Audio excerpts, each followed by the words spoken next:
To talk to you about a system that I use to gauge how heavy to go with a weight, and it's called Reps in Reserve. So Reps in Reserve is a system to gauge how heavy the weight should be. So if you are programmed for 3 reps in reserve, it should feel like you could do 3 more reps with that weight. So let's say a bicep curl. So you grab 10-pound weights and you're programmed for 10 to 12 reps at 3 reps in reserve.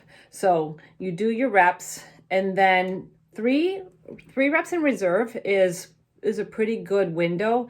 So that should feel like 75% effort. So once you get to 10, it should feel like maybe you could have done 3 more. If you feel like you definitely could have done more, then you need to up the weight. But if you felt like you could just barely maybe only get 1 more, then that means you would have needed to go down in the weight. So as your program progresses, your reps in reserve will go down as you get more experience. So as for beginners, I start out at usually 3 reps in reserve because I don't want you to go all the way. But then as the programs progress, I want you to progress, and the way to do that is to add more weight. So that's why I use the reps in reserve system. So say 2 weeks into your program, it says 2 reps in reserve. So this is why you keep track in MyFitnessPal. In TrueCoach.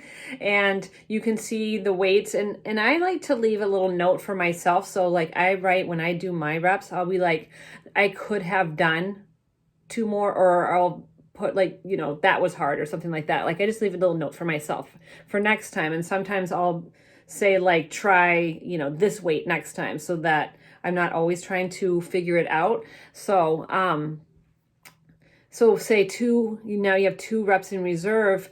The last week, it was easy to get those reps in, so you're going to up the weight this time. So this week you're going to grab those 15-pound dumbbells for those bicep curls, and you're going to get those 10 to 12 reps, and it should feel a lot more closer to just being able to get 2 more. So that is Reps in Reserve.